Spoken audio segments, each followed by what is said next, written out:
cake and rice that were shared be kept for us when we come back. Thank you. Thank you so Thank very you, sir. much, everybody. Yes, sir. It will be kept for everyone to the glory of God. And I must say that I could feel your prayers. It was a very hectic weekend, and I actually lost my voice in the mixed. But I've been doing all kinds of therapy so that I can get my voice back, because I know I have to do this evening. Thank you so very much. I'm sure you can see my screen. Yes, we can. You can see yes, we can. Yes. Okay, so I want to thank everybody for the opportunity that I have. Prof, I want to thank you again for all that you do for humanity and all that you do to try to bring us up, even if it means by the strap of the boot.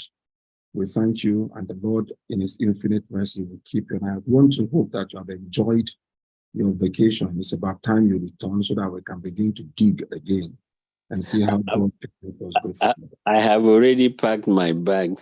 I trust you. I trust you. Okay, today, let me quickly take some caveats. And the caveat is that when I saw this topic and the prof spoke to me, I wondered how to attack it, because naturally, when you're talking about the PPP models, oftentimes we laden the issue and laden the talk with a whole lot of science, precepts, and the rest of it. And I have always wondered, we have sat in this Monday meeting severally, and I went back into thinking about the whole things that we have spoken to at this meeting. I'm just wondering, how much traction have we given to the things that we have discussed, for which we have brought experts from Africa to talk to us? And it's in that spirit today that I will be taking the approach that I want to take concerning this issue, infrastructural development strategy for Africa, the PPP model. Please quickly let me say it. The curriculum for PPP is a huge curriculum. And for those of us who know, there's actually a certification in the 3P model. That's what they call it, certification in the 3P or P3 model that people take. It is very likened to the two most prominent other model certifications in the world, especially as we go forward, because you can see that university education now is beginning to, Google has made it look so stupid that people are just looking for certifications now. You will find people doing the PMP, that's the PMI, the Project Management Institute certifications, which they call the PMP. And next to that is the one that we do in procurement. And I think after those two, the most important one really is the 3P. So it's a huge curriculum. It's very huge. We will not be doing any, we will be deceiving ourselves to think we can do all we need to do in digging on it. So what I have done is to bring out what the salience is so that it can excite our participation, because I think that is where the Institute really needs to pitch. We are just not talkers. We need to begin to do stuff. So what I have done is to style this presentation in such a way that we give the tools that we need to ourselves, discuss those tools, and see how we can immediately deploy into whatsoever it is that we need to do. So having said that, I quickly would want to get to it. The discourse today will be looking at defining infrastructure. When we're talking about infrastructure, what exactly do we mean? And now, when we're talking about developing them, how do we understand it? So that we might facilitate our understanding, we will be looking at a few slides on Global Infrastructural Development Dashboard as of 2022. We will devolve that down to what it says in Africa. We will look at what it says in Nigeria, and we'll look at the development strategy, because in these things, in as much as we want to acquire global knowledge, it's important that we act local, because we live local. So when you act local, we can now escalate. We can now escalate whatever it is we are doing to the global.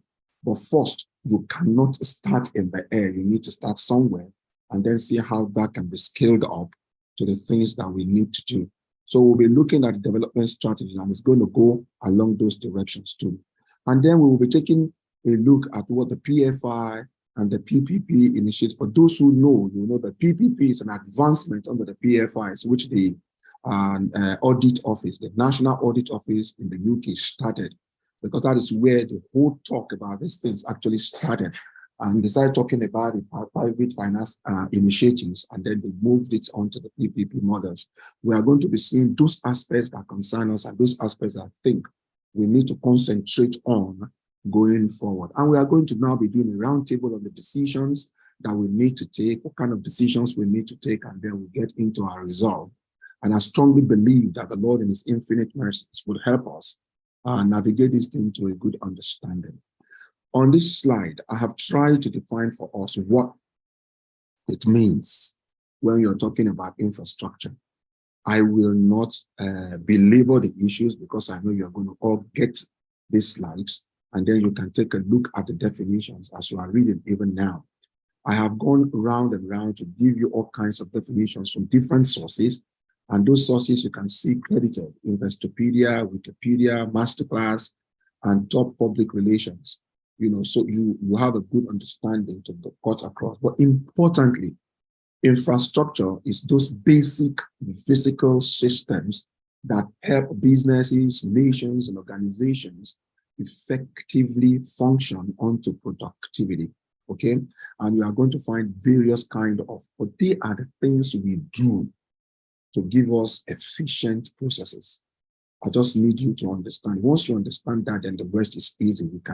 We can dance around it and do whatever. So I have chosen, you can see the last definitions that I've thrown in now is my preferred definitions of infrastructure. It refers to requisite interrelating basic system, physical, social, economic, or technological, which supports the productive operation of businesses, organizations, communities, and nations. All those things you do. And like some of us, we always put it when we have the opportunity of talking to our colleagues, we say all those things we do in the back office so that the front office might continue to look good. You don't see people who are really working on infrastructure. Okay, so those are the things that we are going to be looking at this evening. And I strongly believe that the Lord will help us. Okay, so further issues that we need to know against these definitions. Number one, infrastructure development is critical. It is very critical. Your efficiency is strongly, and we need to understand it, strongly driven on the robustness of your infrastructure. You cannot deliver if your infrastructure is not robust enough. Infrastructure can be classified as soft or hard. Okay, both are very essential to the growth of economies and to the quality of life in any community. The hard infrastructure are the tangibles, the roads, railway, aviation, all those kind of things, tunnels, all those stuff. Those are the hard infrastructure. You and I know that no economy really can take off without building roads. You must connect the market to the manufacturer. You must connect the market to the buyers. You must connect the industries to the raw materials. So roads are very, very, very critical. And then we have soft infrastructure. Those are the skills, the services required to maintain economic, healthy and social needs of the population. How do you relate to all those little things? What kind of modem do you use? Do I come into the hospital and I'm filling form? You fill my name, you do this. And we have seen how infrastructure has really helped us now in moving forward, especially at the INT. I have seen ED Nigeria done wonderfully well with technology. We need to take a poll, and it just goes there and throws a poll in that automatically just tracks things. If we're going to be counting heads, we know how difficult and tough that might be. But with the things that it introduces, those are the kind of soft infrastructures that we need to be looking at. And those are available sources for investments that is calling for INT interventions. Investment in infrastructure tend to be very costly. We need to understand that if you're going to be talking about infrastructure, and we have said, you have to be very robust.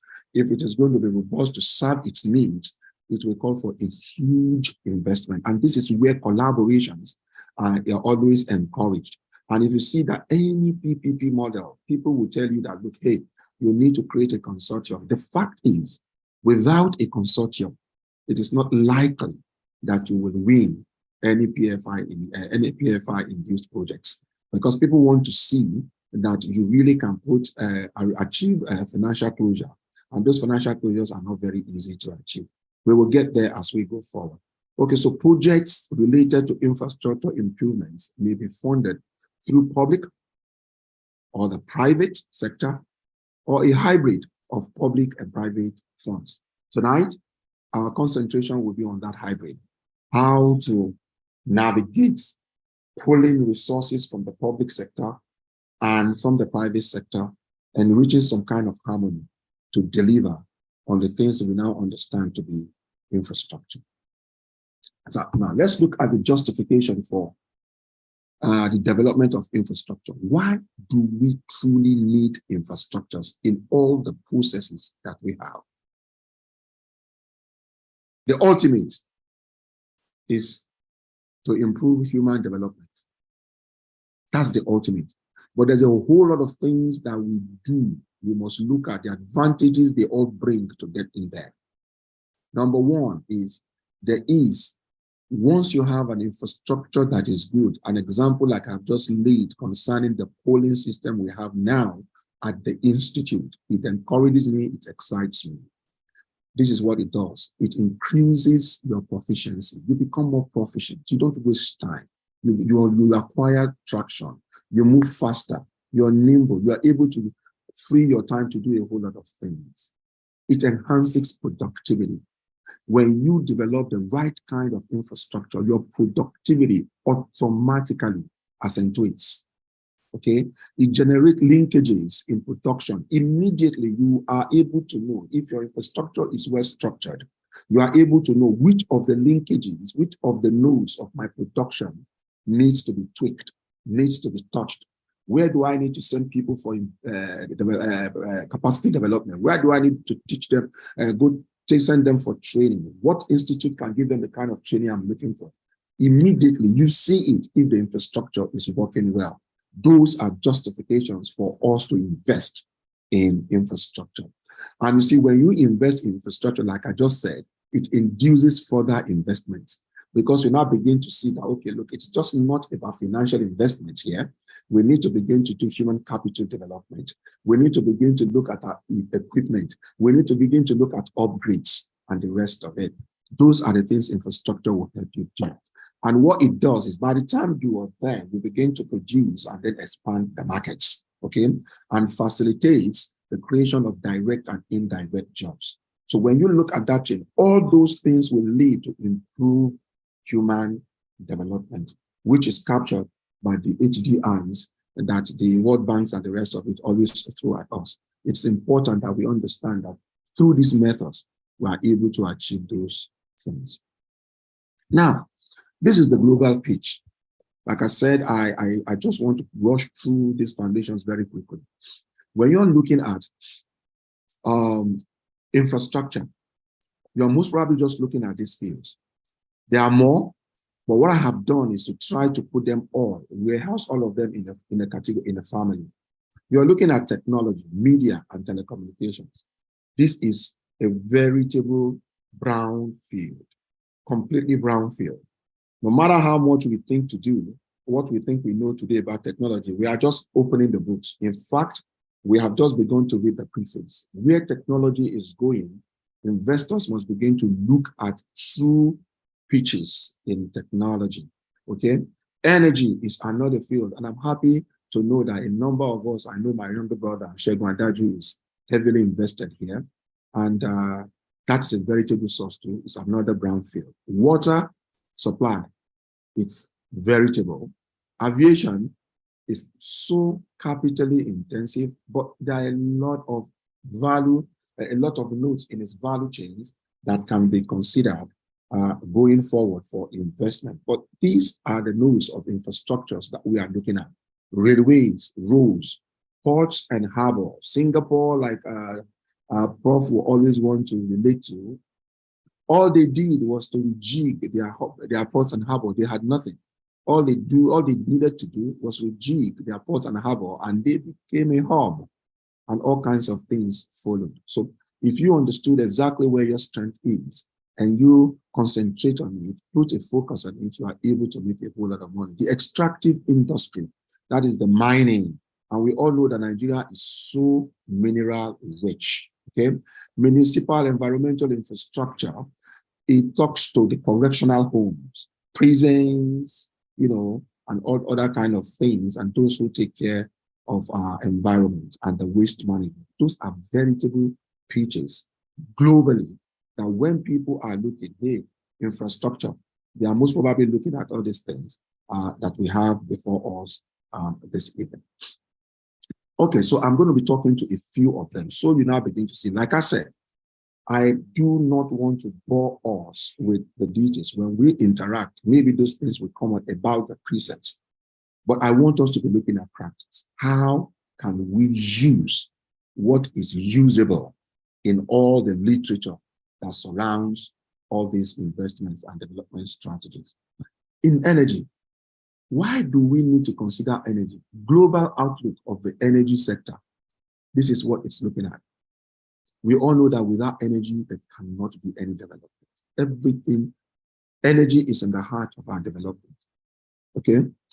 Oh, and about 1 billion people live without electricity worldwide. 2.3 billion people cook or heat their homes using biomass fuels. Energy can be produced from water, from gas, from hydrocarbon, from waste, from wind, from sun, from chemicals. Often, science and technology provide platforms for the harvesting of energy from composites of any of these vectors of power. What does that tell us? It tells us that we now must begin to look inwards. If we truly want to play in the energy sector, we now must be looking at all those alternates and look at how can we truly chip into this available infrastructure to making sure that energy is available cheaply, safe, without impacting on the carbon that we are trying to run away from globally. Okay. Now, here is the investment 2017 to 2022 outlook in billions of USD. You can see the light blue is coal. The dark blue, okay, is our power. You see the green is the kind of end use efficiency that we are getting. But you are going to see that increasingly, except in 2020, there was a dip in energy investments. And the thing I want us to see from this strike is simple. Why would the world be spending over $2 trillion on energy in 2022? And it is sending 2.5 trillion USD on energy. It therefore means there will be a whole lot of niches there that we can jump in. Because investments all over the place is following where the money is going. And that is why, again, I must commend Adaju. We must wake up at INT and begin to look at energy as a veritable place for our investments and say to ourselves, $2.5 trillion, how much can we attract? How much can we corner? How much can we take? Water. Water, we know, is the fluid of life. Water safety and quality is fundamental to human development and well-being. Nigeria, following the global something, launched this what thing they call the water sanitation and hygiene program, which they call the WASH. That is opened up the sector for all kinds of investments. We know that most people, even here in Abuja, do not have safe water to drink. They drink from the pool where their animals drink, even in Abuja, in FCT, Nigeria. And we know how injurious that can be.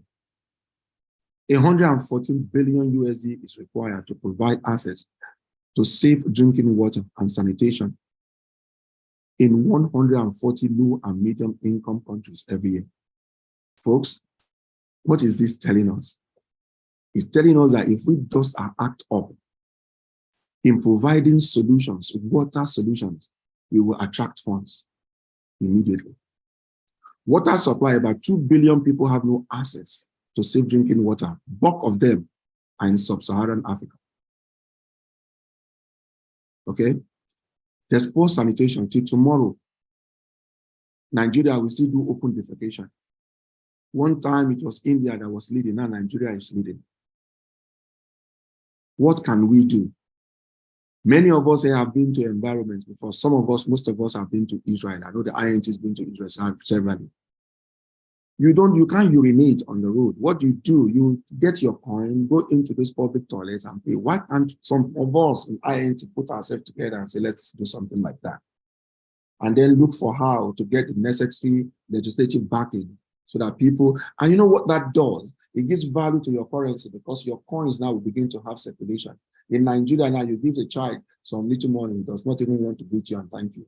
But we have to spend money to produce those coins. What use are we using the coins for? Okay, so those are the kind of things those are the kind of information I want us to get so that we'll be excited and begin to look at how we can translate our theories into practice.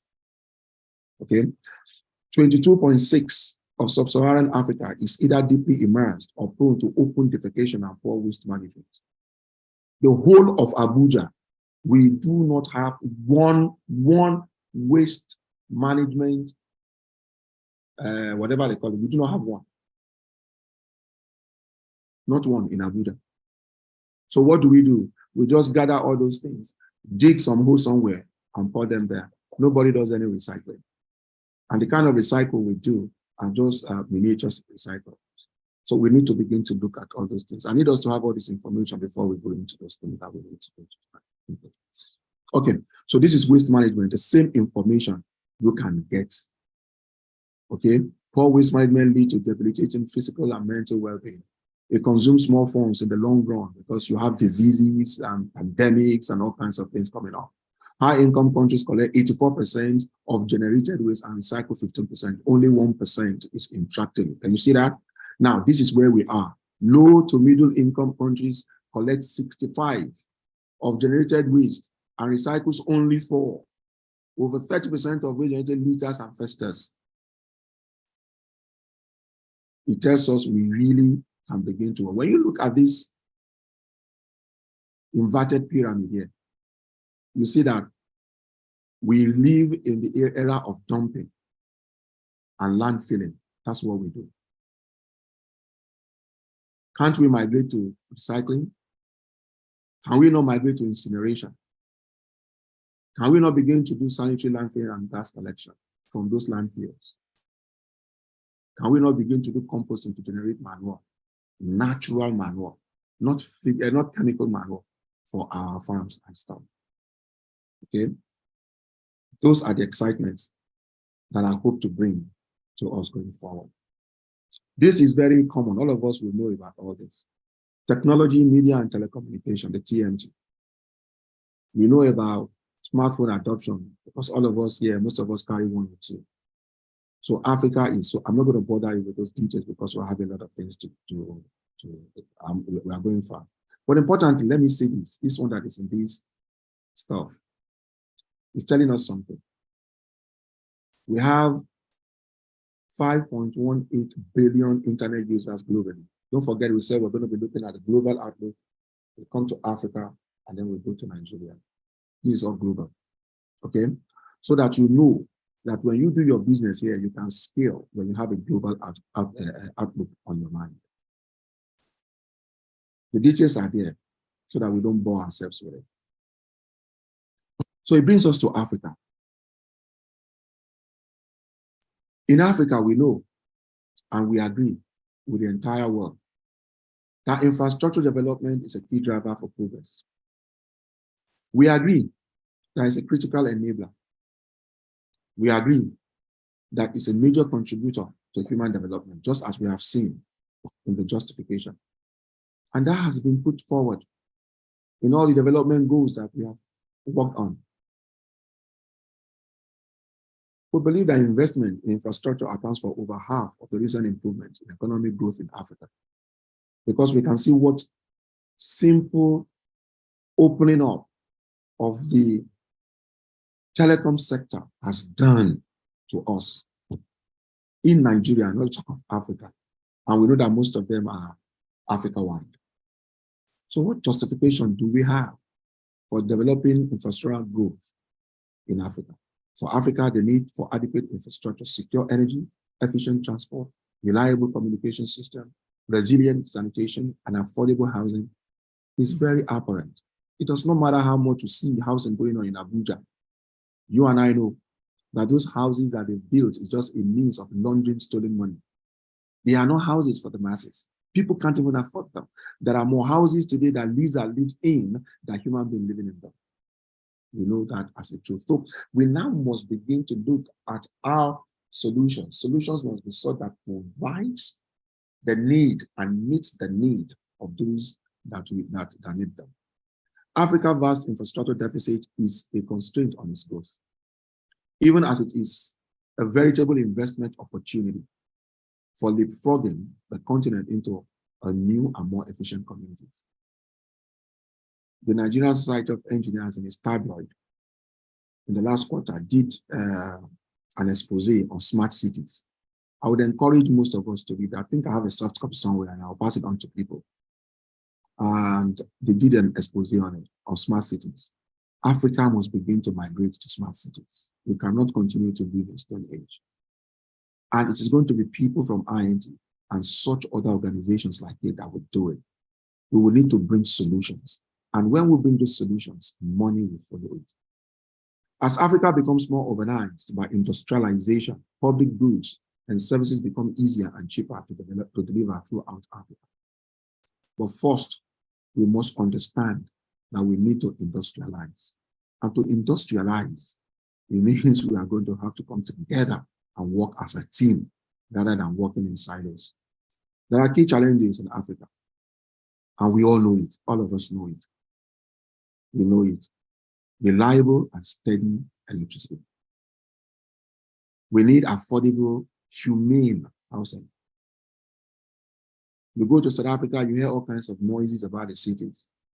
But right next to the cities, you're going to be finding areas like Victoria and the rest of it and the Sowetos. You see the kind of shanties people live in. And this occur right around Africa, because right across, everywhere you went, you sometimes want to weep when you see where people actually live. We need potable, clean, and drinkable water. We need to bring solutions together. We need efficient, cheap, safe, comfortable, and durable transport systems. It doesn't need to be avant-garde, but we need to do stuff to ensure that they are efficient, and our people can communicate and we can connect with from one point to another. We need to have affordable medical services. Today, we're talking about all kinds of health insurances, but how many Nigerians coming home to Nigeria how many Africans can truly afford the health insurances in most of those African states? We need to have a more affordable and reliable telecommunication systems. Yes, we have made very long strikes in this thing, but is it really working? Are we not being ripped off? Are we getting value for money expended on our telecommunication systems? How many core completion rates do we have? How good and how high is it? We need to begin to ask those questions and begin to think through the processes. What solutions can we bring? Sustainably cheap funding of capital, because whether you like it or not, you're going to need capital. So we need now to begin to create our own money. We need to begin to create our own money. The Jews today have their own money. The Chinese have their own money. Africans need to begin to think of their own money. Okay, these things are flashy, but it's about all the things we've been talking about. The reason I put them is that it might bring home to us the problems that we are faced with in Africa, energy-wise, water-wise. As you get the slides, you look at them, the details are there, so that you can be excited. You might now begin to truly think about the processes. We are going to see the gaping opportunities, that huge gap where men can put together resources and begin to fill it. And it's the same thing going for telephone here. Okay, I try to summarize everything here under here where my cursor is dancing. Okay. The same thing goes for roads, airports, ports, and rail. I won't bother you. You can take a look at it when the papers come. Now, I want us to look at the Nigerian situation.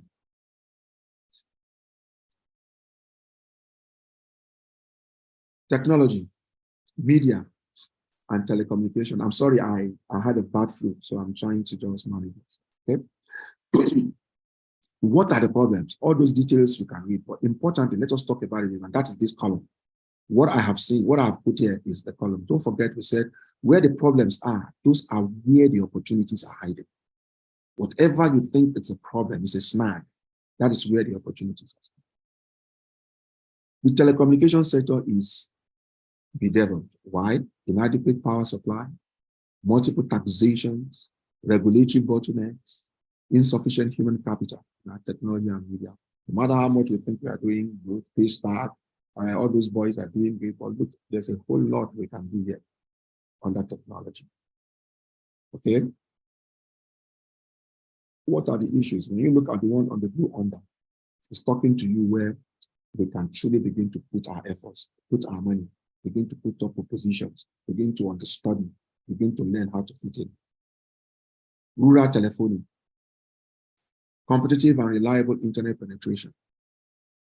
You and I know that in as much as we have internet in Nigeria, the penetration, 1, speed, 2, cost, 3, is working against all the investments. We thank God for what has happened, but it can be better. You pay in the UK, you pay for a cable, and the cable supplies you not only internet, it supplies you not only cable, supplies you internet, supplies you telephone, even land telephone in your house. In Nigeria, you pay for each and every at cost that you can't afford. So we need to break it down. It will take you and I as solution providers and transformers to bring solutions to things like that. We need increased education in the use of saving internet and ICT facilities. That is for telecommunication. The same thing I have done for energy and water and aviation. Aviation, you might think, oh, the money is so huge, you can't do anything. That is not exactly true. You can work in ticketing, booking, and reservations. That is a 600 million USD market. With all the reservations, the Airbnbs, and the rest of it, you can push it to 1.1 billion US dollars. How much of that do you and I want to slice? There are a lot of provisions we can provide. Okay? And that is exactly, it goes round and round. And there are many other something. The extractive industry, I didn't bother to, because we all know municipal and waste management. But here, I have brought out something here that should interest us on roads. But before then, let me quickly say something. Rail. Look at rail. You and I know that the reason our roads are getting bad, you pour money on it today, it is bad in the evening, is because it's carrying much more than it ought to be carrying. And why wouldn't the roads be bad? Please look at what I highlight here boldly. The rail density in Nigeria is 4%. 4%. What it means is, for every 1 kilometer, you can only connect 4 meters. In 1 kilometer, you can only connect 4 meters by rail. How do you then move your goods, the heavy goods? We move everything on the road, and we know the cost, and we know how it's going to translate. This is a source. Heavy sum, well, in this problem, is telling you have 96 point something percent or so. It's even more than that. What am I saying? 4%? It's not 4%, it's 4 meters. So it is to the 3rd degree. So it's not even 4%, it's 0.004%. So you can imagine almost 100% gap for investment. It is possible, for the monies are all over the place. Once the propositions are right, the money will come. Now, the same value here for our road density, my cursor is dancing on it. It's saying it is 21%. So for every 1 square kilometer, you can only connect 210 meters. That need to be improved. And there are a lot of other statistics that you and I can take a look. I provided them so that we can study them and ask questions, even on the platforms. And we can continue to discuss these things because we can't exhaust the talk of PPP in just 45 minutes. So you can see I'm trying to rush right through. But the important thing is to put this information at your fingertips. As you study them, we can connect in the back office and begin to excite ourselves into moving forward to do things that can most probably grant us traction going forward. This is the dashboard of the Nigerian road. And you can see how parlous it is. This is our present investment plan in Nigeria. Okay? It is less than 5% GDP when we ought to be doing 3%. What can we do? It means we have a gaping 2.5%. Can you and I feel that shit? Okay. So now we come to our strategy. Since we have looked at global, we've looked at Africa, we have seen the dashboard in Nigeria, we see what the problems are. Now we need now to develop a strategy. It's important because at this point, let me say quickly that developing strategy is good. It can be very tough to do that because there are a whole lot of things you need to consider. But having said that, implementing those strategies is even twice as difficult because there are two different things, developing them and implementing them. So today, I would want to talk about both, but quickly let me start by talking about the development. So I quickly will move into the PPP, which is one of the veritable sources that we want to truly talk about. There is something that is called the triple bottom line sustainability model, because whatever you do today, you must do it in such a way that generations that are coming will be able to do whatever they want to do. You don't exhaust today, and they come and there is nothing for them to do. This is why at the WCD, the Bluntler Commission brought up this triple bottom line sustainability model that spoke to the planet, the profit, and the people, environmental impact, economic impact, and social equity impact. I've tried to itemize the things that we need to know. Under the planning, we must, as much as possible, whatever strategies that we are bringing forth, once we know that they are consistent and they are renewable, we must be sure that they bring a minimum of zero pollution and they must not cause any ecological imbalance. Under profit, we must ensure that those strategies are able to deliver timely, they are delivering safe, they are affordable, they are forgiving, and I will talk about this forgiving. It is so that when you make a mistake in implementing, it will not consume you. There must be some economic rationality because whatever sums you have, there are so many options that's jostling for that little sum. That is the reason why today we have a new regime in Nigeria, and you can see the regime is just taxing everything, taxing the blood of people without looking at the flip side. So it has lost its economic rationality. The truth is, because it has lost its economic rationality, people are going to hound it right back into a bigger hole that it was trying to fix. And that's what happens when you have strategies that is not properly well thought out. You need to give it thinking before you make pronouncements. Because if you don't, you will be sent right back. And it becomes that biblical story when the Lord delivers and he cleans their house and the demon is sent away. And when the demons come back and see that that place is empty, he's just going to go back and bring worse demons. And the case of the man will be worse than he was before. So basically, the economic rationality is very, very important. And forgiving designs are very, very important. And finally, the social equity problems, which we face under this triple bottom line model, is that people must be willing to pay what you're asking them to pay. It means you're taking away those things that ordinarily people would think they are welfareist, public utility. You are now saying you are going to be paying for it, but we are going to deliberate about it and so that you know exactly how much to pay. And this comes to play I'm explaining this a little more. It comes to play very strongly in all the PFIs. This is one of the fulcrum upon which the PFI runs. And when we get there, we're going to talk more about it. There must be legal affordability. There must be a good legal framework. That means that it is justiciable, that speaks to step-in rights and the rest of it. We will talk about it later. And there must be institutional framework that can carry it. You cannot have, and that's what we see us trying to do in INT. And I must commend the leaders of INT. You can see now we are trying to put structures on ground to deal with our alumnus, to deal with the faculty, to deal with the board, to deal with that. That is institutional. It must be robust enough so that whatsoever exigencies that arise, we would have had solutions that we have thought of that we can easily just deploy. And it will be meeting the equity question.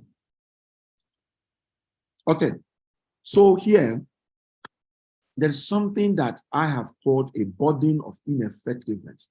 Why do we need to think of developing infrastructure, especially for critical infrastructure?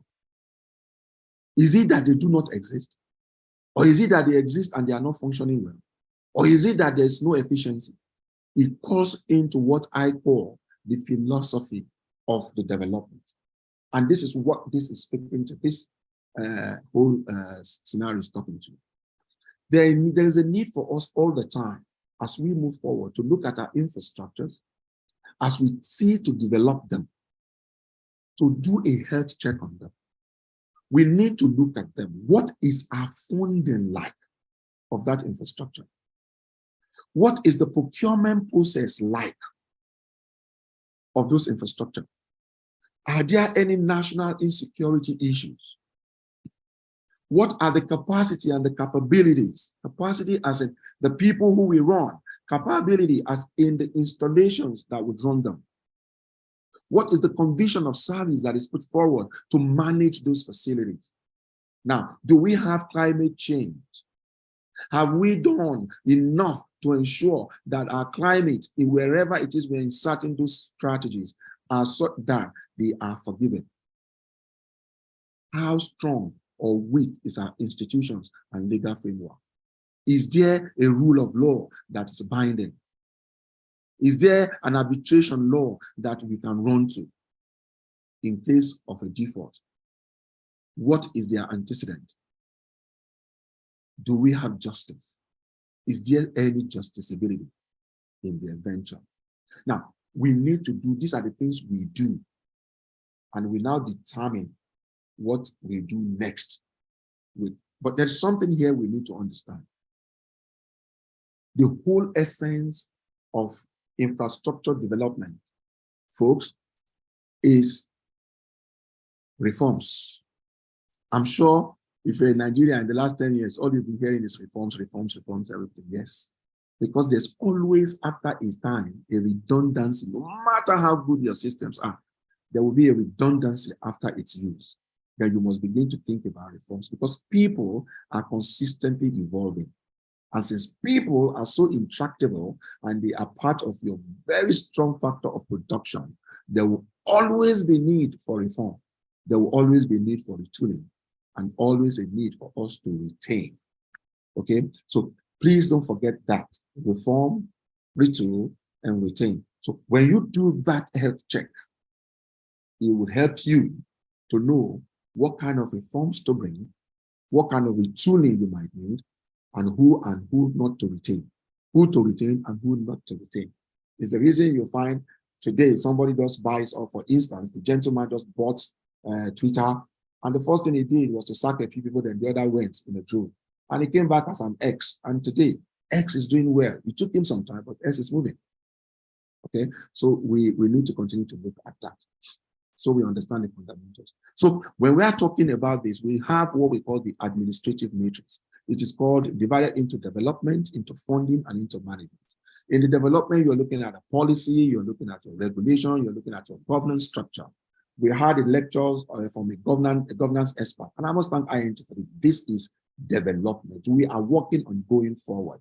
Now, the funding, often government for infrastructures, investment, which could be private, multilateral, or hybrid. We spoke about that, and we are going to be looking at it further. Then management, you're talking about, oh, do we need to construct? Do we need to rehabilitate? Do we need to operate? Do we need to maintain and sustainably plan and the rest of it? Okay, they are all there before you, and we can talk about it later as we go forward. Importantly, and I need us to dwell in a minute or two here. For every critical infrastructure, there is a whole lot of engineering involved, both in the thinking and in the implementation, that is the construction. So when we are talking funding, I spoke earlier on government, investment, hybrid funds. Under government, appropriation acts and budgets, and special intervention funds. Any system that relies only on government will never be efficient. There has not been a history of where any system is successful relying solely on government. None. Not even in the UAE. There's a lot of PFI and PPP going on there. The only closest to any kind of success in this degree was Libya. And it was because they had a hard man called Gaddafi, who was something else that the West caused the whole world to kill. But I have no other knowledge of anywhere else that government, pure government funding has succeeded. But it's sad, that is where we live and yet stay and yet are at in Nigeria. All our funding for government and most of Africa, all our funding for critical infrastructure is government driven. That needs to change. Investment, you can see that I have put an asset there. There's private finance initiative and there is the donor multilateral agency. That's what we see Chinese doing all over Africa now. And through that, they have stolen Zambia. They are about stealing Uganda. I don't know, but Uganda's on the pitch might educate me more, but I think they are about to do that. They have stolen Zambia. Okay? We need to be careful about certain things. Okay, the hybrid funds. Those are the treasury bonds and the taxes the user charge on those infrastructures and the levies for the use of them. You build a road, you build a toll, put a toll gate on it, and use the tolls to manage the road. Or you put a price on the pumps. Every man that buys fuel, like they do in the UK, some percentage goes into road management. Or you just tax all those areas where vehicles are very dense and you make money. So we need to be innovative. And for those of us who are in the finance sector, in INT, this slide should be very interesting to you because it means that you can set up organizations to deal with each of those items where my person, that's the output section to deal with it. Okay, so what is Nigerians' attempt in developing strategy for our critical infrastructure? For those who are savvy, we are those of us who know. For those of us on the platform who know, we will know that in 2016, 2017, work was done to bring about what the Buhari government put up, what you call the Economy Recovery and Growth Plan. Okay, that was between 2017 and 2020. The document exists in the public domain, and it spoke to a lot of things that they would want to see done. But it was a document that was strictly, it just dusted the NIIMP, which is the National Integrated Infrastructure Master Plan. We know that this one was worked on by Gage, that's Goodluck Jonathan, okay? And they came and they dusted it and then moved it forward. But we know that we have again too, the Infrastructure Concession Regulatory Commission, which was meant to look at all the possibilities at bankrolling PPPs in Nigeria.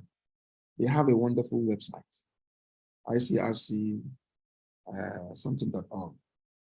Okay, so there are a lot of information that we can get about how we can proceed with our projects if we want it to be a PFI project. And then we have the infrastructure bank that was taken from the old, for those of us who remember the Urban Development Bank. They just dusted the act, turned it into infrastructure bank in 1992. And ordinarily, with this, Nigeria should have been moving forward, but we are not. We are not. We need to see why. Okay, so it brings us to the issue for us tonight. Like we said, PFI is just one of the models where we can actually facilitate the development of infrastructure. But let me quickly say, because I have had this discussed severally, the PPP will not solve Africa's infrastructural deficit. No, PPP cannot solve it all by itself solely. Because I've had people just think that once we do PPPs have their merits and they have their demerits, and we are going to be looking at it. But this slide, this sheet here just tells us what it means. It means a handshake between the public and the private in a partnership of sorts for a particular project. Okay, so what are the features of public-private partnerships? One thing we do not do in government business is we do not have an eye on bottom lines. We do not define from the beginning what will be our profit and what will be our loss. So you sink in money and it becomes a sum, and nobody cares to check what the money is doing. Not so with PPPs. The first thing the PPP wants to see is performance. It is service-oriented. The next thing is he's looking at whole life costing because he does not want to begin to spend too much money on O&M, that is operations and maintenance. So once he's doing the job at the first stage, he wants to do it well. He's not cutting down on quality. The PPP wants to bring in innovation so that quickly, smartly, they can make the money and get out of the project.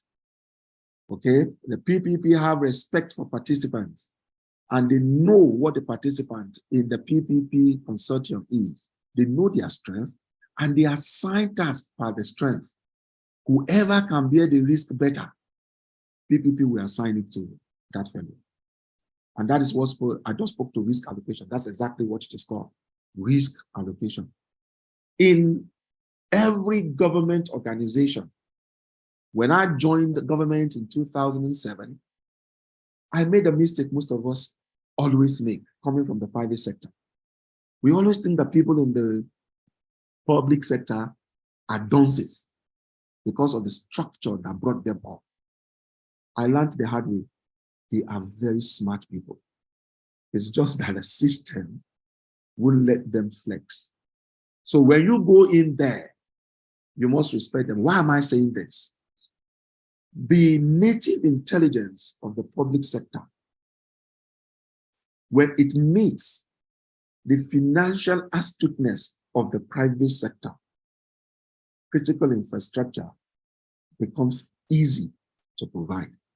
But when they go into that system, into that PPP arrangement, they must respect one another. Because except respect is mutual, often, from my experience, and I drove PPPs for maintenance operations in FEMA for like 5 years, okay? So I know often those arrangements go belly up, okay? And when we get to interaction, we most probably be able to throw more light into that. Long-term relationships must be looked at. We must be looking at because that's the only way it works. Because you really can never get 100% the first time. If you do not maintain relationships, you might run into lacunas of maintenance or even financial stuff later. And then we have resource sharing. Okay? So those are the features of the PPP. Okay, so what are the advantages? The advantages is we could actually look at when we are structuring PPPs. We can say to ourselves, hey, there are bonuses for every completion of systems which you might not be able to do if you're doing your regular contracting. We can be saying, okay, look, we are able to talk to organizations and get tax cuts, and I would want that taken up so that we can discuss it further. Okay, we are looking at efficiency and project completion, looking at feasibilities that tells us where the lacunas are in any project. Before you start, you know every bit of the project by heart. You have gone through it. You know when to anticipate the issues, and you know what to do. Okay, you know how to keep your quality, how to check it. You know what the solutions are for what problems are coming in. You know what to do to get a better return on investments. Do I hold this? Do I hold that? That's what we called about. We spoke to when we're talking about sensitivities of the financial models. We're looking at what to hold, what not to hold. So those are the things you do. When you have a financial model, you look at all those elements, and you're conducting all kinds of sensitivities. In fact, there are programs that does that for you now, but it's a whole lot of work that deals with a whole lot of details. Okay. So the transfer of risk, we've spoken about that. And then budget deficits. That's one thing we keep hearing when you're talking about the first kind of the government kind of funding. Oh, budget deficit. Nigeria ran on budget deficit for 3 years in a row, the last regime. Okay. Under PPP, those things cannot be accepted, and we must work against them. All right. So basically, these are the disadvantages that we often see when we have PFIs and PPPs. Okay. There's a lot of risk for private firms. One of those risks is a private firm coming into a PPP arrangement with a haughty feeling, a haughty thought, thinking they are superior. Private firms must stop to think that they are superior when they are meeting. They shouldn't make my mistake when I joined the government in 2007. There is something about varying profitability. Normally, when you do your funding profiles and do your you do the financial model, you make the mistake of thinking that profit will continue to be like that, not saying that there are a lot of issues that can impact on those profitability. But these days, I know that there are a lot of calibrations, especially in the softwares, that is gotten that into perspective. Okay, raise government expenses. Often, especially in sub-Saharan Africa, one policy can throw everything out of the range. And that is why arbitration, rule of law, step-in rights are very critical to PFIs and PPPs, okay? If we are going to have cost efficiency. But let me say this quickly, depending on the philosophy of the PPP, cost efficiency might not be immediate and that which can very easily be measured. In South Africa, for instance, the important thing, the philosophy for their PPP programs, as had been given severally by SANRA, is that, hey, they just want to ensure that there is comfort in their rights. Some might come and say our philosophy is we want to connect all the nodes like we are doing in Nigeria. Their own is, hey, we want comfortable rights. So cost efficiency in those things are things that are variables, and we need to be careful in measuring them. Okay. Dependency on private sector. Because of the way the private sector has conducted themselves, especially in Nigeria, even the government, the public sector has gone to the point where when you are coming and say PPP, they will just be looking at you, they will be looking at you as if you have all the solutions, but they will puncture it in the back. You see, I keep repeating that because that is very critical. That was what I found out when I was running those things before. Okay, so what are the fundamentals, okay, of PPPs? What type of PPPs do we have? Let me start with the BOT. That's the one all of us know, the build, operate, and transfer. Under the build, operate, and transfer, we come into that arrangement, we put money in, we raise the money. That's when we say the business has arrived at financial closure. Then you build. The consortium that's building, we build. Those who will run, but after a season that will have been defined by the financial model, it will now be transferred back to the government. Okay? Sometimes we do build, own, operate. It's exactly like that. Under the build, operate, and transfer, there will be sharing of profit even before transfer. For build, own, operate, it's your money. Okay, it's your money, you run it. But you would have paid often or some things to the government to proceed. Build, own, operate, and transfer. It means the management sector has been introduced to the BOO. Build, lease, operate, transfer. So let me just be explaining. If anybody needs, we'll talk about it. Design and build. Also, there are so many of them. There are so many of them. But I've tried to capture the popular ones here so that all of us can see. But anybody can take a look at it. If I come back to you, if there's anything in there, we now speak to you. I do not want to pretend that I can give you the whole curriculum in 45 minutes. Okay, so but when you are actually looking at a PPP, you can see how confused this chart is.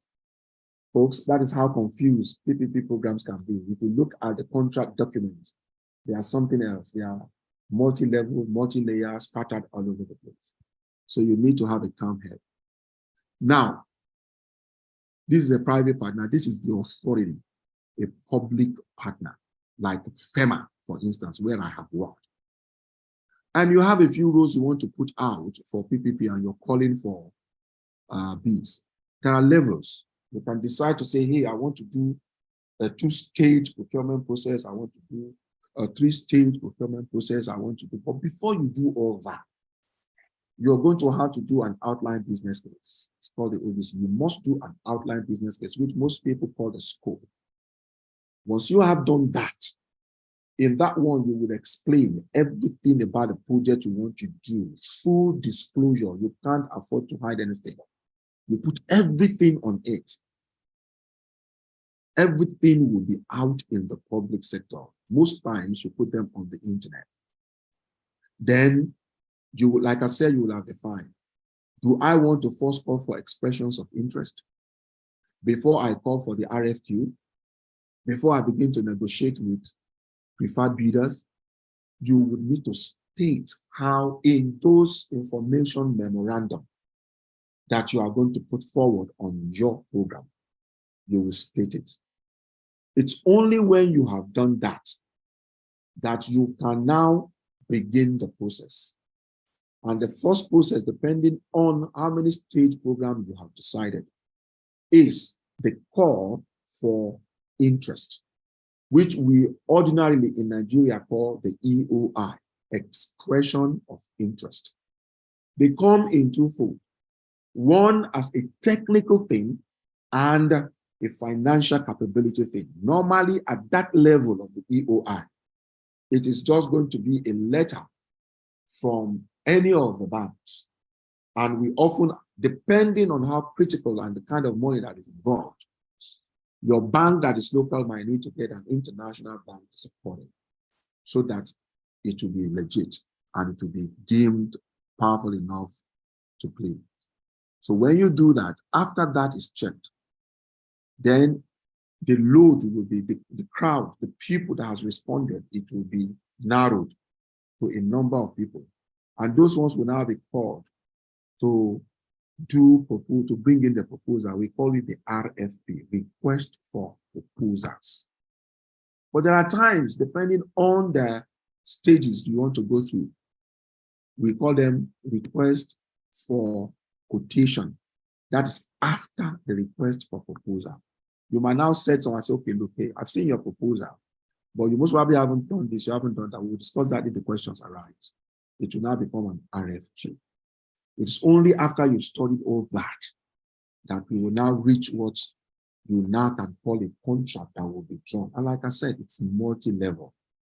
It will be level contract with, because you can't leave any stone unturned. You can't leave any lacuna. You can't leave every place for any failure. As you have contract with the main contractors, you're having contract with the operation and the managers, you're having contract with the operators, you're having contract with the service providers, you're having service level agreements, you have all kinds of contract. It's a bundle. It's a bundle, okay? And that is what you see here. The contract is going, the loan agreement is coming from the lenders to the partner. Okay, the contract is between the authority and the private partner. You see the equity investors with the partner. You see the constructors with the partners. You see the O&M with the partners, and the user is hiding here, watching you and say, okay, let me be seeing what you guys are doing. Maybe you will now force me to pay. You don't forget the Lekki toll gate. You know, they did all those things, all these things, they did them very well, but they didn't consider the user. You and I know the story. So in this kind of PPP, everything must be considered. Otherwise, you will fail. Okay? So I have brought it down to infrastructure because this is everything, the kind of PPPs you can have in any kind of situation. I brought it down to public-private partnership. It's a simple thing. The first thing to do when you're looking at infra processes, PPP in infra processes, make sure you plan. Make sure you plan. Abraham Lincoln comes into mind. He said, look, give me 5 minutes to hack a tree. I'll use 4 to sharpen my axe. You need a lot of planning, a lot of planning. You just don't hit the road and begin to do PPPs. You need a lot of planning, do all the work, because one little thing can cause everything to go belly up. And then you must seek finance. Finance is very critical, because if you were meant to finish in 6 months and you finish in 8 months, you would have had a lot of issues. Okay, your design must be such that it does not fail too often. It must be, the quality must be assured, and it must spend the time, it must be top so that you can make your money, because people won't pay. Like I said, performance is very clear. People won't pay for services that are not up to standards. And the constructors must come qualified. You just can't use something and sons or the way we do it in Nigeria, who you know. You can't afford to do that under PFRs. No, you can't. Under PPPs, rather, you can't. And then the operators must have the experience and must deploy the right kind of equipment so that there will be value obtained for every penny invested. And when you do that, maintenance is very key. You can't leave a small crack without fixing it and it becomes a hole, and then there is a gridlock, and then people are not moving fast again, and all kinds of, especially for a road or even other critical infrastructures. So you need to think about maintenance. Like Nigeria, we produce a lot of, we generate more energy, but we can't even transmit it. So we need to be able to look at all those value chain in every of such production. Okay. Now, this is a round table. What do I mean by this round table? This just tells you the kind of monies that is moving on critical infrastructure. The kind of money that is moving. Let's not mind Middle East. You know, I told you about UAE and everything, because those guys are spending all kinds of money. But just let's look at our Africa. Let's concentrate on Africa. We are spending about 250 billion. 250. Seriously, it's a lot of money on infrastructure. And we must begin to think seriously. And this money are available. We must begin to think how best we can tap into it. So basically, this is what. So when we say we want to play, where do we need to play? This is what all this is trying to do. It's talking to you about the rate of return, how profitable your investments are, and in what aspect they are profitable. You see what ports is doing. You see what airports is doing. Remember the Nigerian that's doing all kinds of things in UK. You see what toll roads is doing. Okay? Okay? Look at here. Data center. I go here. Platform strike. Data center. That was why the gentleman, what's the name? These boys in FinTech. You saw what they did. That is where they are operating. Data center. Paystack and the rest of it. You saw what they have done. So we need more people to come, sit down there and look, because this is where the money is. This is where the money is, and we need to begin to play.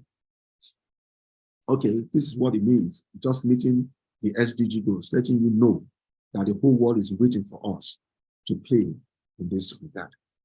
So finally, our resolutions. If we want to truly play and develop infrastructure strategies in Africa, I have put this family together. Management and administrative infrastructure. From all those things we've spoken to and we are here going to speak to, You don't need to get involved where the heavy money is. Can you put yourself together to say you would continue to provide services, transactional services to PPPs? That is very possible.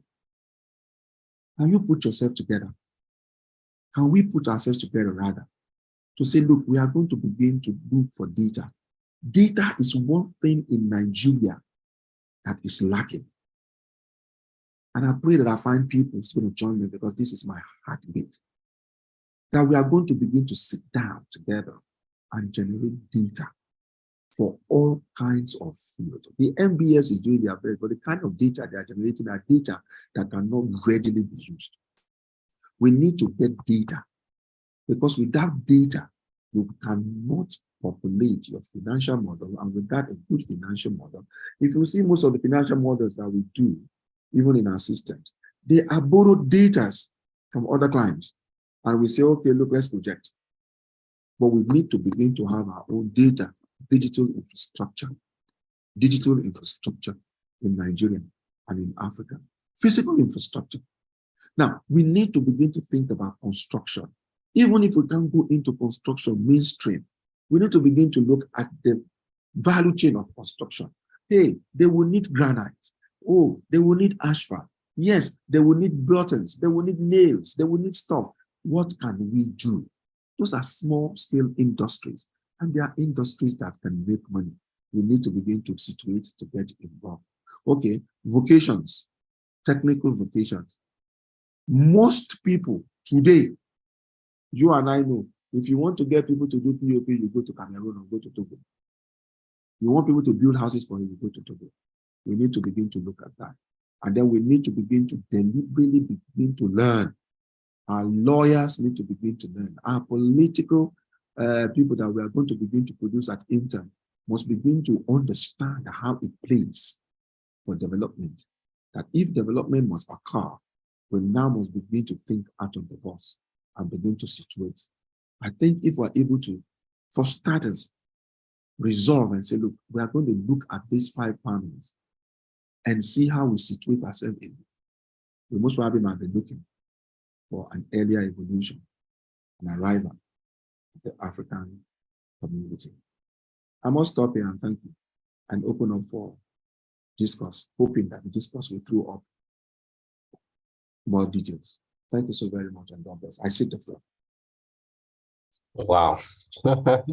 Thank you very much, Dr. Segun. This is eye-opening and expository. Thank you very much. It's so much content to cover within the time, and I see how you did justice to from the shallow end into the deep end.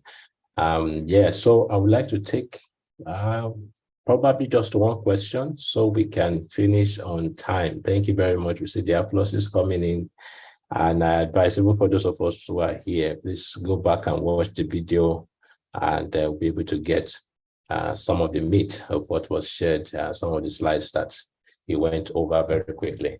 Do we have any 1 or 2 questions or comments quickly? Actually, Mr. Segun, Yes, sir. this presentation is so rich. I'm going to ask that it be extended, time be extended for 15 minutes. So that at least, because there's so much that will come out of this. So please, let's extend it for 15 minutes. And people are certainly free to leave if they can stay. Okay, so thank you very much, sir. So please, we're asking to stay another 15 minutes over a normal time so we can do some discussion. So I see one hand up. That should be Mrs. Wellington. Is that Mrs. Wellington? Yes, please. Okay, please go ahead. And then next to you, Dr. Segun. Okay, thank you very much. And thank you also, Doctor, for this lecture. I read about, thinking about the last aspect you spoke about, skill set. I read about one project like that in India, where a private company partnered with the government. And what they did was they saw that there was a dearth of skilled workers. So partner with the government as an examining body or a testing body, so to say. So they will look at the people's qualification, their skill set, then government gives the certification. So government doesn't need to go through the process. They do that. And they are a case study in one Harvard course. That's where I read from. So I think that's a low-hanging fruit that we can look at, sir. Awesome. Thank you very much, sir. Dr. Olusegun, I believe you want to take multiple questions and respond to them in batch, right? Yes, I think it will be better so that we can have traction. Okay. Thank you, sir. Dr. Segun, over to you, sir. Thank you so much, Engineer Asheon. Thank you, my man. This is incredible. The presentation, honestly, is eye-opening.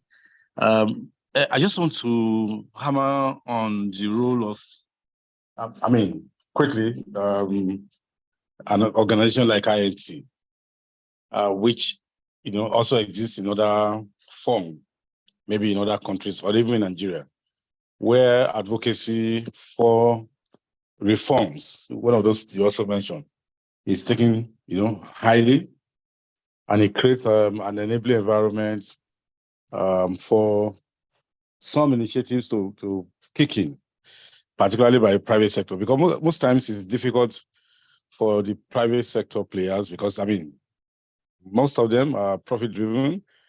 They raise the investable capital, and investment flows to countries that are conducive to accept them. And I'm beginning to see the role of INT in trying to create that conducive environment. For example, there was a Nigerian, he's late now, called Otumba Gaddafi, who almost revolutionized waste management in Nigeria. Unfortunately, we lost him. At the point he died, he was planning a very massive waste to power, one of the first of its kind in Africa then. But that's also probably just went with him. But he was really advocating then, pushing for a lot of reforms on how waste is generated, managed in Nigeria. And Uncle Segun mentioned, for example, open defecation. It's illegal in some environment. Is this something that a body like INT can begin to advocate very strongly against, push for reforms, and then it creates because if you cannot defecate openly, that means you have to manage it and then become business, and then private capital comes in, and PPP can begin to even convert that to energy and some other materials. So, but for most private investors, they look at an environment that's already de-risked by somebody taking the responsibility to create an environment. I'm just thinking, INT might begin to look at that kind of engagement. My comments, sir. Thank you so much, sir. Thank you. Thank you very much, sir. So I can load you properly, Dr. Segun. I'll read one question in chat, and then I'll add one or two so you can take everything together. So I think this is Pastor Folabi David saying, says PPPs have been used successfully to deliver projects in the oil and gas industry for years. Why are we not leveraging that experience to build the infrastructure we need in the other sectors? Very insightful question. So I want to add two of my own. Okay. And one is this, and we're looking at the specific situation for Nigeria. What's the impact of the 4-year government cycles on the success of PPPs when you know that in 4 years' time, a new government can come in and turn things around and take us backward? So as a PPP, is there a unique problem to us? How is this handled in other countries where there are also transitions of governments? And then the second question I want to put on top of that, of course, we're all aware some of the new infrastructure that came up recently, maybe rails. We see people in the communities going there to steal parts, to steal, cut steel, even pack granite, basic things, because, of course, extreme poverty, but that's not to be excused. How is a PPP supposed to handle that scale of problem? How do they anticipate that basic things like handrails and all that will be pilfered as they get to try and put things to work in such an environment. I think that these are enough to run with. Thank you, sir.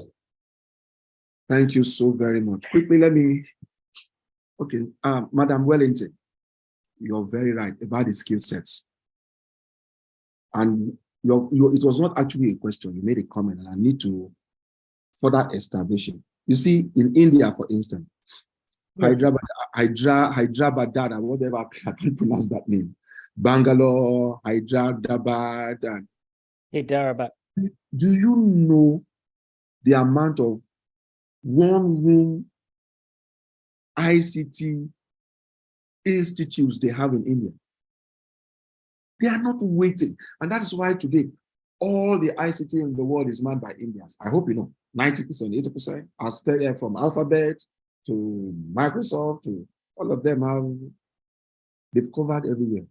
What did they do? They just started to say, okay, look, hey, we are going to create this here. Today, every bank have their, what they call customers, something in India. So yes, we need to begin to identify what skills we can, and it's the easiest way to start. The easiest way to start, and monies will follow it. Like I said, Nigeria is building. We are building. We are building on a daily business. I've been in the building industry, so I know how much money, how much work is going on a daily business, on a daily basis. So if we begin to develop the right skills, and yes, INT can champion this course. How would they do it? It's just about sitting down, and like we have said, we are working on it on INTAAN now. We are going to now be raising people who, we have a man actually amongst us who's already doing something great in that regard. My brother Ovi, in the plumbing sector. The plumbing sector is one of the huge sectors where there is a lot of money, because houses are always leaking, because we have bad workmen in those departments. People can get up and set up their electrical thing, and yes, the government will come in. In those days, we had what we call the City and Guild certification. What happened to the City and Guild certification today? What happened to our technical schools? Those are the things, even by talking about it on TV, talking about it in the newspaper, people with the money might begin to, everybody wants to do Montessori, everybody wants to do university, everybody. Where are the technical schools? Where are the polytechnics? Where are the polytechnics?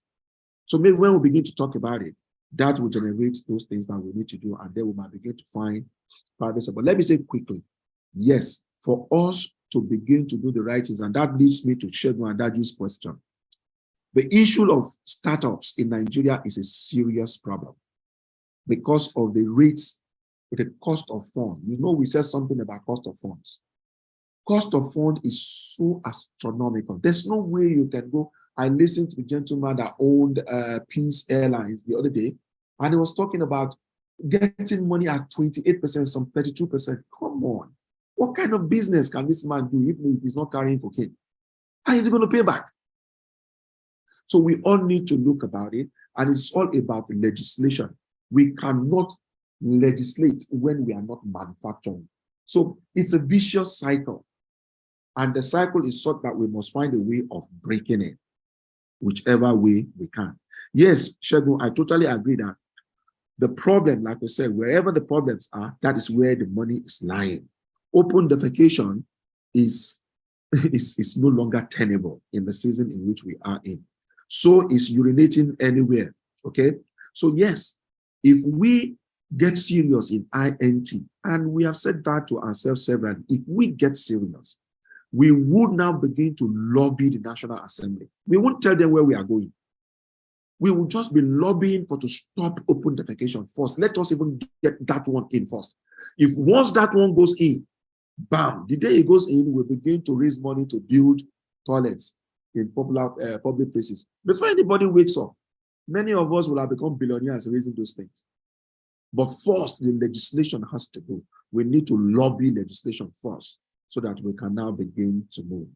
I hope that answers you. Yes, Afolabi, you were saying something about how PPPs is run into our sector. Yes, it's very easy because any bank in the world will give you money when you say you're doing oil investment in the oil sector, and you can show them papers in Nigeria. Why? Because Nigeria has already made its name as an oil producer. In other sectors, you will need to do a lot more, because even the laws that bind the operations in the oil sector is more liberal than it is in construction sector. In the construction sector now, not too many people, because there are too many dependencies, which was what Segun spoke to. Too many dependencies. A government can come, look at what we were doing. I just told you, a consultant was called to do the very first Niger Delta master plan during Goodluck Jonathan. He did the first, and he went back in for the second. He had not fully delivered. And this gentleman came, and they told him to go and say, if he was not a man who had his way, who knew Nigeria, that's how all his effort would have gone down the drain. So we need to be careful about this, and until such things happen in other sectors, we might not be getting the kind of virality that you have in the oil sector. But I know we will get there when we begin to have a rule of law. Segun, your 4-year cycles, yes, those are the reasons why today, when you're looking at PPP contracts in Nigeria, most of those people, especially the big box one, they are asking for what they call guarantees. There are all kinds of guarantees. The one that we are not able to give is the sovereign guarantee. In fact, that was why, if you remember, then when we were doing, when Nigeria began to do telecoms, Vodacom, if you remember the story very well, Vodacom did everything to dissuade MTN from coming.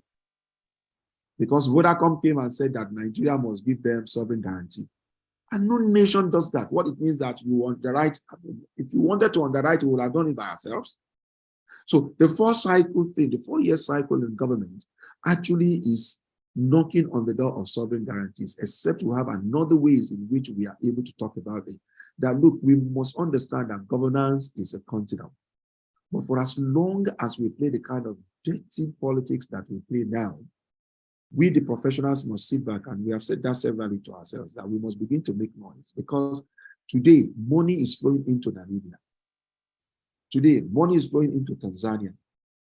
You and I know how much money is going into Rwanda. It does not matter what you say. People will say, oh, the guy is, oh, it is because they know the money is safe. There's so much money, but the money will not go where it is not safe.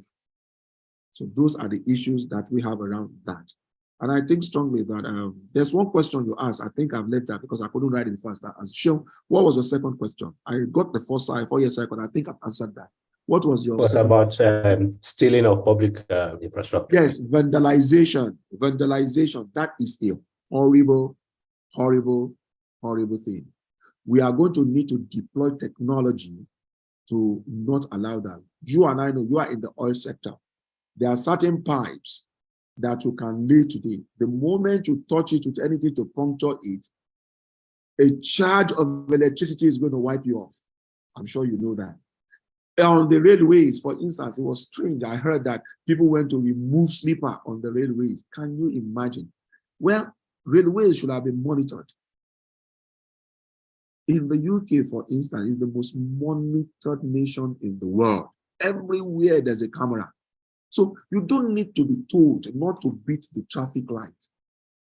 Beat it. Nobody is going to hold you. You will go home and be eating your eba or anything, and somebody will knock on your door and give you a bill. If you don't pay after 3 days, you begin to pay extra charges on it. We all know. So sense will come by force, by fire. The problem is we have not awakened yet to enforce certain things, because these things are not space phases.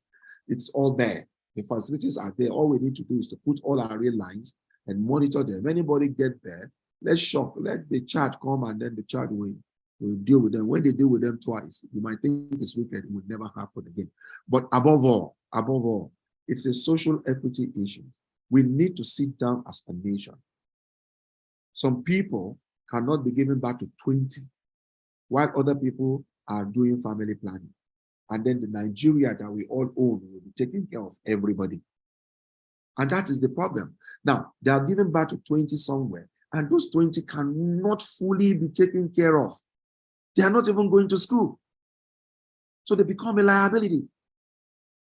So you see, the issues we find ourselves in is a very vicious one. And our God is the only one that can help us. I hope I've answered those questions. Wow, wow, wow. So many doors to open. And I think we should start winding it up on this point. I would like, sir, if you can go to the slide. There was a slide that you showed that highlights the different areas of opportunities, what the problems are, and what the specific solutions are. And that also relates to comment by Professor Folabi that this presentation should be followed up with opportunities in each sector that was presented. Exactly. This slide, it's golden. This is really, really golden. I want every one of us to then look at it and say, what is my space? Where is my field? Where is my playing ground? How can I start knocking doors in that space? And no small thinking. As we have seen, PPPs are things that are done at scale to make them marketable, profitable, valuable, and the 3 Ps that we have seen. So there's so much in this, and we'll begin to, like Prof said, Prof, I invite you to make your closing remarks as we begin to wind this down. A lot of actions will need to begin to emerge. Product to market, for example. I know I've been traveled by road to Ilorin at one time from Lagos, and the amount of mangoes wasting in the way many of the villages is amazing. And why? Because there's no infrastructure to get them to market. So it's all interconnected. Any way we dice it, there's no escaping the critical need for durable, affordable, reliable infrastructure for us to grow as a nation. There's no nation that's escaped it, and we cannot be different. So thank you so much, Dr. Segun, for bringing this. I didn't expect any less at all. Thank you very much. So I'll turn it over to Prof for his closing remarks.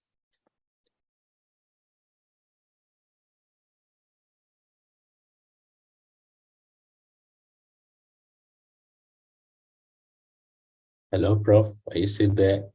Looks like his connection has actually. Okay, no, it's still there. Yeah, Prof. I am muted.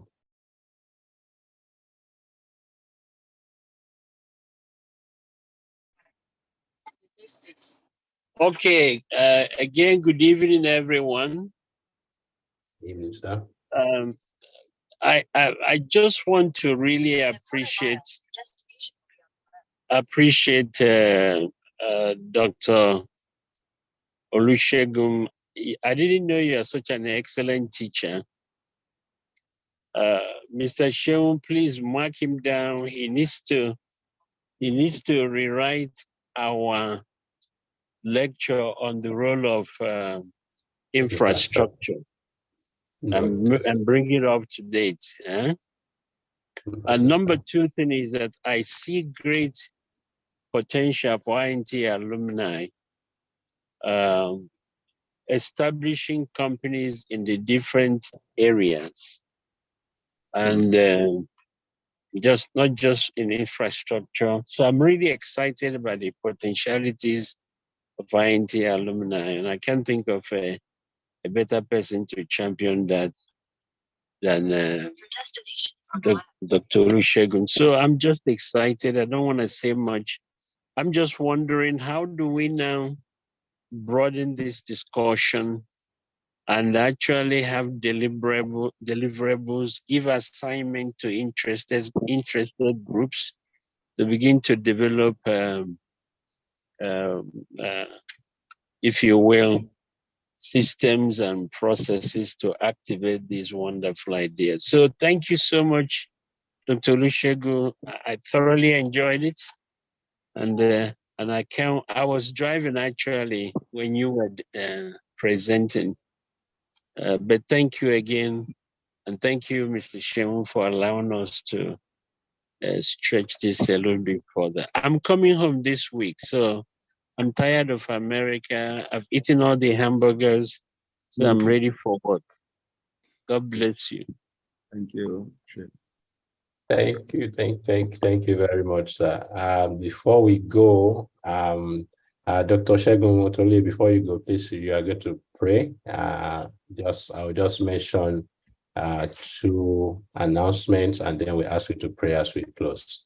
The first one is HMT program, History Makers Training. This is where we build capacity to go beyond what we think we can do. This 3-day physical event is planned for September 14 to 17 at Babcock University Guest House. Please invest in yourself, invest in your capacity.